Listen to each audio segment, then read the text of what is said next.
이 하나님 말씀 창세기 28장 1절에서 9절 말씀 함께 읽겠습니다. 창세기 28장 1절에서 9절 말씀 다 함께 읽도록 하겠습니다. 이삭이 야곱을 불러 그에게 축복하고 또 당부하여 이르되 너는 가나안 사람의 딸을 중에서 아내를 맞이하지 말고 일어나 밧단 아람으로 가서 내 외조부 부두엘의 집에 이르러 거기서 내 외삼촌 라반의 딸 중에서 아내를 맞이하라. 전능하신 하나님이 내게 복을 주시어 내가 생육하고 번성하게 하여 내가 여러 족속을 이루게 하시고 아브라함에게 허락하신 복을 내게 주시되 너와 함께 내 자손에게도 주사 하나님이 아브라함에게 주신 땅 곧 내가 거류하는 땅을 내가 차지하게 하시기를 원하노라. 이에 이삭이 야곱을 보내매 그가 밧단 아람으로 가서 라반에게 이르렀으니 라반은 아람 사람 부두엘의 아들이요 야곱과 에서의 어머니 리브가의 오라비더라. 에서가 본즉 이삭이 야곱에게 축복하고 그를 밧단 아람으로 보내어 거기서 아내를 맞이하게 하였고 또 그에게 축복하고 명하기를 너는 가나안 사람의 딸들 중에서 아내를 맞이하지 말라 하였고 또 야곱이 부모의 명을 따라 밧단 아람으로 갔으며 에서가 또 본즉 가나안 사람의 딸들이 그의 아버지 이삭을 기쁘게 하지 못하는지라. 이에 에서가 이스마엘에게 가서 그 본처를 외 아브라함의 아들 이스마엘의 딸이요 느바옷의 누이인 라할맛을 아내로 맞이하였더라. 아멘. 야곱을 보내는 아버지 이삭이라는 설교 제목으로 오늘 함께 은혜를 나누고자 합니다. 저희가 지난주에 마무리했던 창세기 27장은 실수하는 사람들로 가득 차 있는 그런 장입니다. 이삭, 리브가, 그리고 에서, 야곱 다 실수를 합니다. 하나님의 선택을 받고 하나님의 축복을 받은 사람들이었지만 실수를 하는 것을 우리가 계속 배우고 있습니다. 우리도 여러 가지 실수를 하며 살고 있습니다. 크고 작은 실수들을 하며 우리는 살고 있습니다. 어떤 실수는 지금까지도 우리를 힘들게 하고 있을 수도 있습니다. 그러나 실수가 실패를 의미하는 것은 아닙니다. 대가를 치르고 교통을 겪을지라도 오히려 때로는 복이 될 수도 있다는 것입니다. 실수를 통해 우리는 많은 것을 배울 수가 있습니다. 또한 하나님을 더 의지하게 됩니다. 그리고 또 겸손을 배우게 될 수도 있습니다. 실수한 후에 변하는 사람들도 많이 있습니다. 실수를 저지르고도 아무런 고통스러운 대가를 치르지 않는다면 그 사람은 계속 반복해서 그 실수를 저지를 수도 있습니다. 그런 의미에서 보면 고통의 대가는 다시 실수를 하지 않도록 만드는 하나님의 방법일 수도 있습니다. 27장에 나오는 4명의 인물, 우리가 계속 구체적으로 살펴보고 있었죠. 다들 대가를 치릅니다. 실수를 했기 때문입니다. 첫 번째 누구입니까? 아버지 이삭. 하나님의 뜻을 알고도 거부를 하는 그런 실수를 저질렀습니다. 하나님은 에서가 아닌 야곱을 이삭의 후계자로 세우기를 원했습니다. 그것을 이삭은 알고 있었는데도 하나님의 뜻과 어긋나는 선택을 합니다. 아무도 모르게 에서에게 축복해 주기로 원했던 것입니다. 아내 리브가도 모르게, 또 아들 야곱도 모르게 에서에게만 축복하기를 원했던 것입니다. 두 번째, 어머니 리브가의 실수가 나오죠. 하나님의 뜻을 바로 알았던 어머니입니다. 그런데 하나님의 뜻을 이루는 과정에서 거짓과 속임수로 모든 일을 했던 게 그녀의 실수였습니다. 셋째 누구입니까? 동생 야곱. 어머니 리브가가 속임수로 자신이 축복을 받게 해준다는 것을 다 알고 있었는데도 그냥 아무 소리 없이 어머니가 원하는 대로 다 따라했고, 아버지를 찾아가 아버지 이삭에게 계속 거짓말을 하는 일을 우리가 살펴보았습니다. 바로 이것이 야곱의 실수였습니다. 넷째는 누구입니까? 형 에서입니다. 죽 한 그릇에 장자권 축복을 아무 생각 없이 팔아 넘기는 실수를 했습니다. 소중하게 생각하지 않으니까 쉽게 그냥 넘긴 것입니다. 하나님의 영적인 축복을 너무나 쉽게 생각하니까 자신에게 그 시간에 필요했던 것과 바꾸는 그런 실수를 했습니다. 배가 고팠습니다. 그래서 하나님의 이 그 놀라운 영적인 축복을 죽 한 그릇에 바꾸는 그런 실수를 하고 말았던 것입니다. 우리가 지난주에 살펴보았지요. 예수님께서 어떤 말씀하셨습니까? 마태복음 7장에 나온 말씀을 제가 나눴는데, 예수님께서 돼지에게 진주를 던지지 말라라는 말씀을 하셨습니다. 복이 있어도 복의 가치를 모르면 복을 잃어버리게 된다는 것입니다. 바로 그 사람이 에서였습니다. 에서는 무한한 가능성이 있는 사람이었습니다. 그런데 영적인 것보다는 물질적인 것을, 세상적인 것을 더 좋아했기 때문에 영적인 축복을 가지고도 그 가치를 모르고 팔아 넘기는 사람이 되었던 것입니다. 그래서 장자권을 잃어버렸습니다. 장자권을 잃어버렸다는 것은 축복권도 잃어버렸다는 것을 의미하는 것입니다. 이런 여러 실수들의 결과는 무엇입니까? 결과가 무엇입니까? 여러 실수들의 결과, 가족이 깨지는 것이었습니다. 가족이 깨집니다. 제일 먼저 치르는 대가는 무엇이에요? 형제 사이가 원수로 바뀌었다는 것입니다. 형 에서가 동생 야곱을 죽이겠다고 결심을 합니다. 그래서 아버지가 돌아가시면 이 사기꾼 동생을 바로 죽일 것이다 라는 말을 합니다. 야곱은 모든 것을 다 얻은 줄 알았지만 너무나 소중한 형제 간의 사랑을 잃어버리게 된 것입니다. 그것뿐만 아니라 자기가 태어났고 가족들과 친구들이 있는 집, 그 집을 떠나야만 했습니다. 어머니 리브가가 에서가 야곱을 죽일 것이라는 말, 그 말을 했기 때문에 들었습니다. 그래서 야곱을 불러서 당분간 이 집을 떠나 있어라. 그러나 결국 집으로 돌아오지 못하게 됩니다. 20년이 걸립니다. 20년. 그래서 야곱은 자기의 집에서 쫓겨나게 된 것입니다. 이것이 야곱의 치르는 대가입니다. 반짝이는 것이 다 금은 아니라는 것이죠. 금을 얻었다고 생각했지만 집어들고 보니 그것은 금덩어리가 아니라 무엇입니까? 자기의 손을 찌르는 가시였다라는 것입니다. 이때부터 야곱은 어떤 삶을 삽니까? 도망자의 삶을 살아야만 했습니다. 미국 영화에 The Fugitive이라는 영화가 있습니다. 도망자라고 한국에서는 번역이 되었습니다. 그 영화에서 발견하는 것은 무엇입니까? 도망자의 비극은 도망갈 곳이 없다라는 것입니다. 계속 도망을 가도 추적자가 쫓아온다라는 것입니다. 도피의 삶은 지치고 고독하다라는 것을 우리가 그 영화를 보면서 배울 수 있습니다. 많은 사람들은 끊임없이 하나님으로부터 도망을 가고 있습니다. 많은 그리스도인들은 계속 사역자의 부르심으로부터 도망을 가고 있습니다. 하나님으로부터 도망가는 사람들, 죄인의 삶은 비극적으로 끝난다는 것을 알아야 합니다.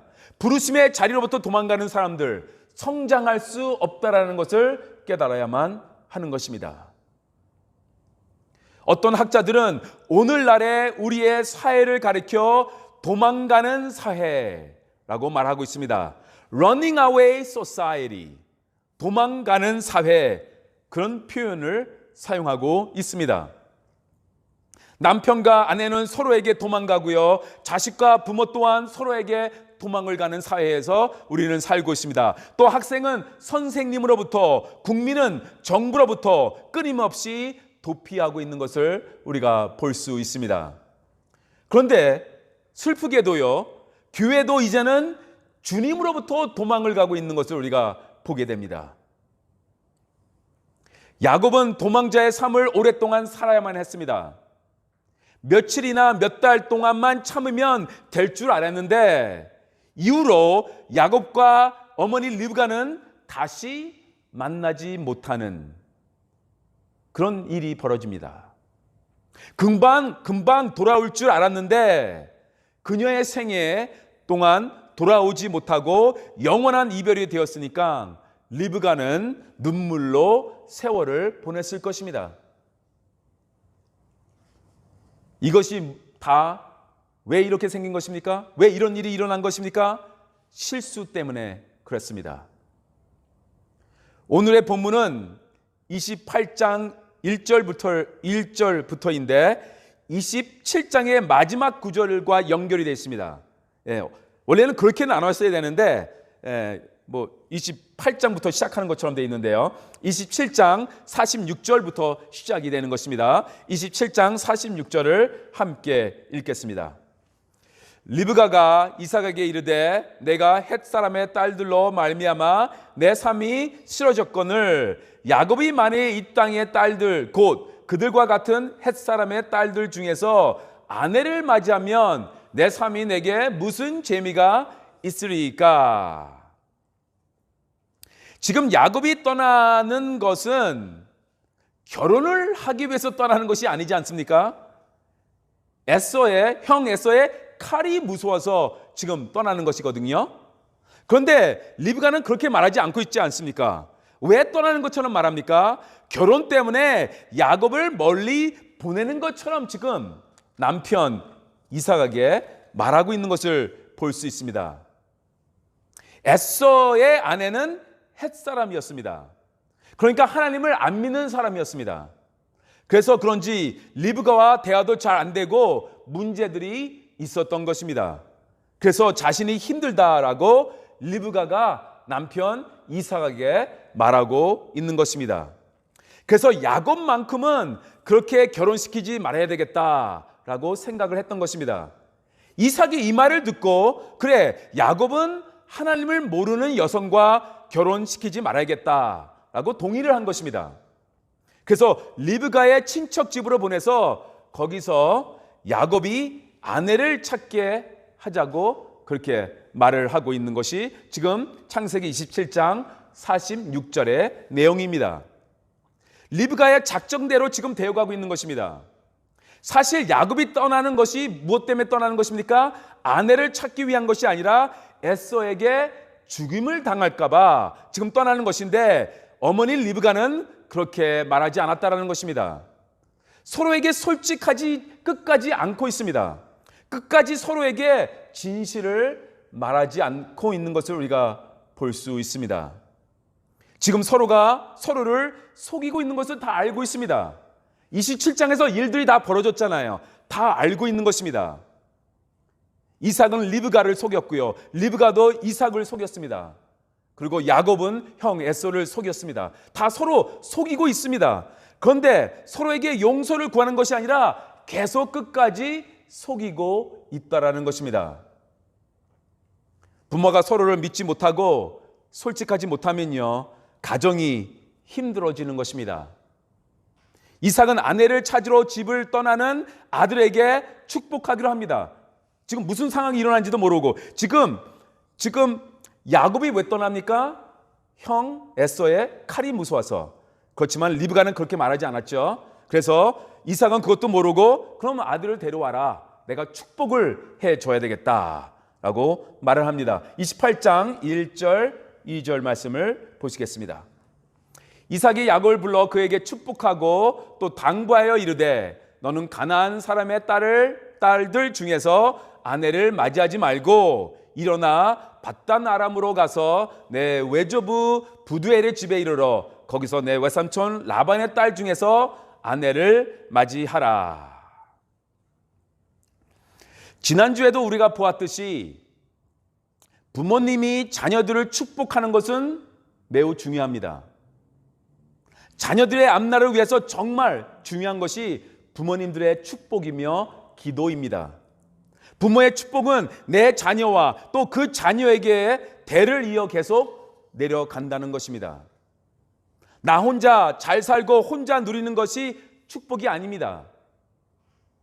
축복은 흘러내려 보내야 하는 것입니다. 지금 시대에서만 잘 살면 된다고 성경이 말한 적이 없습니다. 그것은 축복이 아닙니다. 구약의 내용들을 자세히 보시기 바랍니다. 이런 내용들이 있지 않습니까?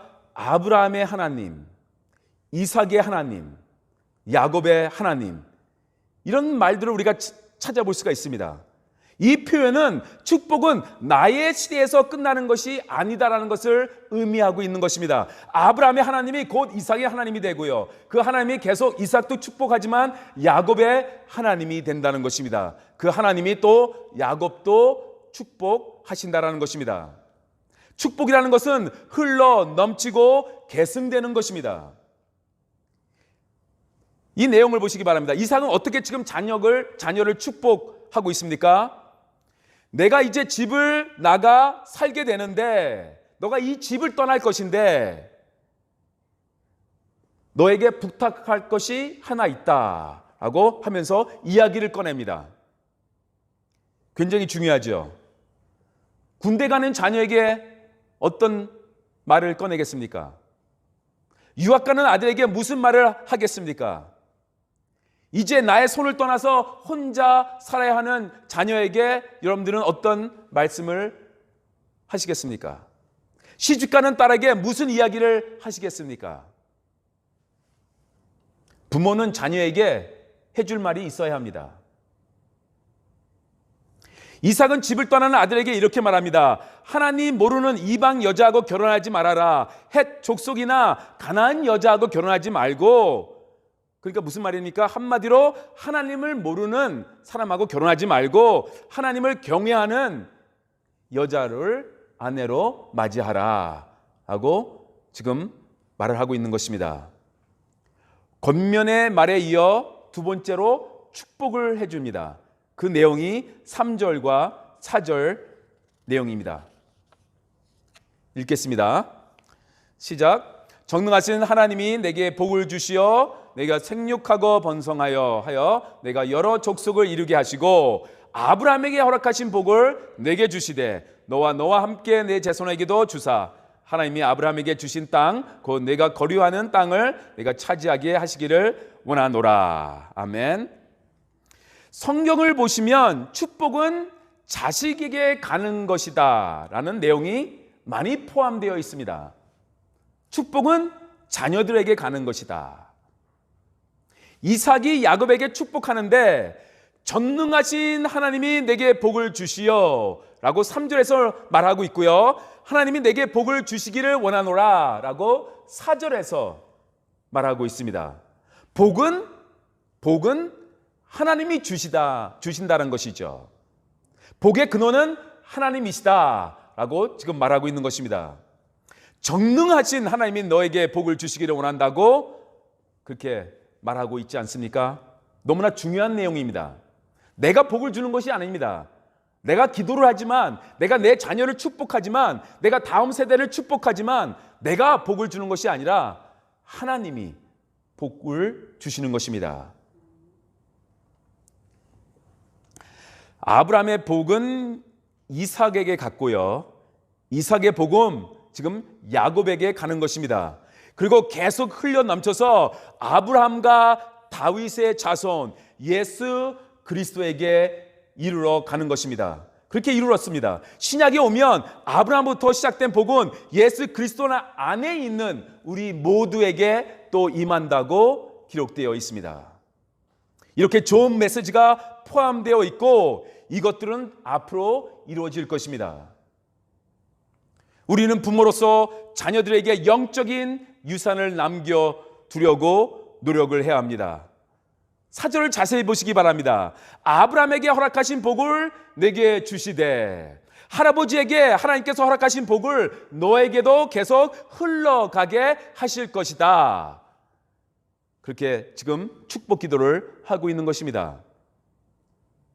할아버지 아브라함 때 시작된 복이 이삭을 거쳐서 이제는 야곱으로 흘러가고요. 그것이 그리스도에게 흘러가서 우리 그리스도 안에 있는 주님의 제자들에게 임하는 것입니다. 한국교회가 이만큼 성장하고 많은 것을 누리고 있는 것은 우리 믿음의 조상들의 기도와 그들의 헌신과 또한 그들의 순교 때문입니다. 우리가 잘나서가 아닙니다. 믿음의 선배님들이 계셨기에 우리가 이렇게 편안하게 예배를 드리고 있는 것입니다. 우리가 그 영적인 유산을 받고 있는 것입니다. 우리는 우리의 자녀들에게, 다음 세대의 그리스도인들에게 영적인 유산을 남겨주려고 노력을 해야 합니다. 영적인 유산이 무엇입니까? 무엇이라고 생각하십니까?